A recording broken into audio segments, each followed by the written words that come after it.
kasiyahan upang ikaw ay karapat-dapat lamang na tawaging bayani. Ang pagtulong kahit lamang sa maliit na paraan ay katumbas na ng bumabahang kasiyahan sa iyong natulungan. Kaya't itong ating mga mangingisda, siya nga namat nabibilang din sila sa hilera ng mga bayani. Pagkamaliwalas ng naturang lugar ay sumisimbolo sa pagkaresponsable ng mga taong nakatira rito. Narito po tayo ngayon sa Tabigay, Barangay Sacul, Buenavista, Agusan del Norte upang makapanayam ang Pangulo ng Tabigay Marginal Fisherfolk Association na si Mang Nerio Giogio. Dahil sa proyekto ng GFAR na search for Outstanding Fisherfolk at Fisherfolk Association. At ikaw po ang aming napili upang maging kabahagi sa aming istorya na dapat tulayan ng kapwa mo mangingisda at sa aming mga kabataan. Ako ang akong kalipay nga ako ang inyong napili. Sige kay payugan ta mo sa mga proyekto nga sa among grupo nga tabang Mang Nerio, kanino pong ideya na magtayo kayo ng isang samahan ng mangingisda dito sa Tabigay? sa ako lang nga kuan ma'am na ako lang ang plano sa ako lang yung ideya. Paano niyo naman po ito sinimulan? Agi tuloy pang tawag na ko ang mga lagat nga sa kapis sa taga-dili sa mo sa Tabiki. Tinag-meeting mi.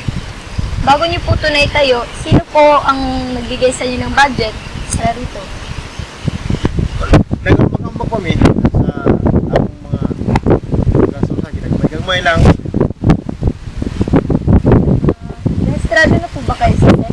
O sa na approve na ako. Kini mo niyang isa ka proyekto nga gatag sa mga bipar. Nagkulturo man diri og lukon og nagkulturo po may og kining mud crab. Kini mao niyang bahog sa lukon. Kini siya nga mga bahog kanya ang bahog namo sa mud crab kining tamban. Kini siya nga tamban no. Mao niyang bahog kanang muni bahog sa alimango. Itsara na mo idiya. Mga ako na sila mga alimango.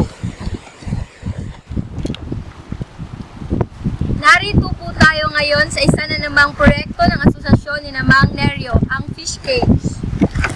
Ito po ang fish cage ni Mang Nerio Giogio. Kini mo niya ang fish isa ni ka proyekto nga gatan sa Abipar. Din lagi na nga panahon sa kanang magbagyo. Nawa ko kung hindi ka palaga at mo ni nakauna nga kung ka mag-fish cage. Tabang sa among grupo, ang kita ani, amo na po ni-ruling, balik dito ko diyaw. Pagkakit ako ka fish duwa nga na mo ning isa ka unit na wak. Sa inyo pong estimasyon, ilan po ang kikitain nyo rito?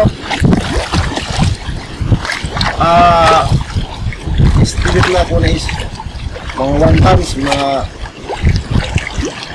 kapi ni mga 100,000 kapi, 150, mga 120,000 ang tao na mo ni. Saan naman po papunta yung mga kita nyo? Magtukol may o kontrol nga namin mga statistics. Yung tukol nga mo ang kapital sa mga ginagmaya mo nga mga suho sa mga tao, yan mo kaon sa gitaan.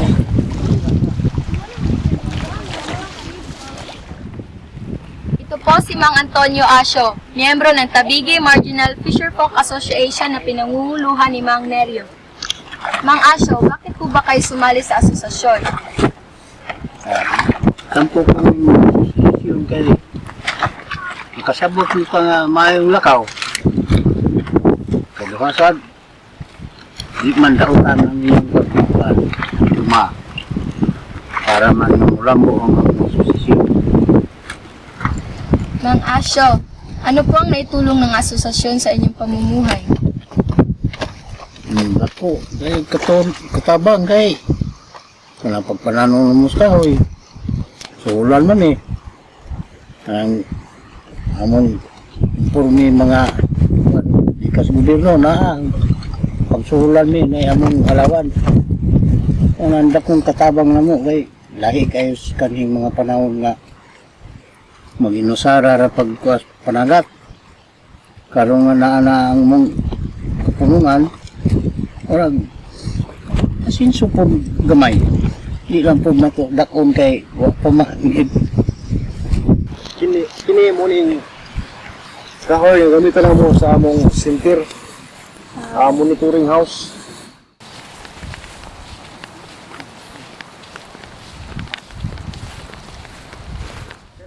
Dili na mo itukod ang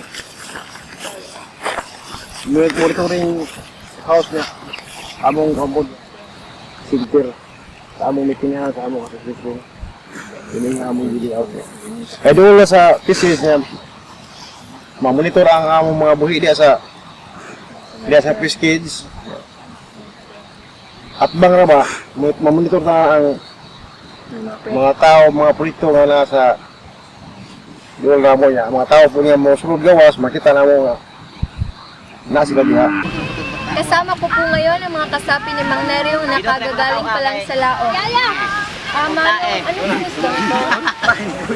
Ni tamban nga among makuha gikan sa laot, nagaling sa laot araw-araw kasi ito po ang ginawang pagkabuhayan sa mga tao na ganito. Nakikita ang pagkakaisa ng bawat kasapi nang magkaroon sila ng pagpupulong. Ang pagkadesidido sa kanilang mga mukha ang nagpapatunay na patuloy lamang lalago ang asosasyong kanilang itinayo. Samahan niyo po ako na makiisa sa sinasagawa nilang coastal cleanup at isasagawa pa nilang tree planting. Sige, ginawa na. Bakit kilo na natin? Mga plastic, mga kwan. Mang Neryo, bakit niyo po naisipang magtanim ng bakhaw? Mao po ni ang bakhaw ang mabalik ang kinaiyahan sa atong kabaybayonan o kini dipinsa po ni sa mga baha ilabi kung naay mga tsunami nga maabot daplin sa kabaybayonan mao kini ang modipinsa pag-una. O kani mga isda diri po sila mubalik pag pangitlog. Gawa sa mga isda nga mubalik sila pag pangitlog, mubalik sila kadaghan. Ang ato pong mga seals o kini mga nasa kalapakan nga nagpuyo, seals, mga tuway, mga bagungon, mudaghan po sila. So, dili na po maabot ang panahon nga dili na tayo nga maglisod sa pagpanguha sa kanang mga seals o ang isda po mudaghan balik o kaning bagyo, abot sa ato nanay atong dipinsa.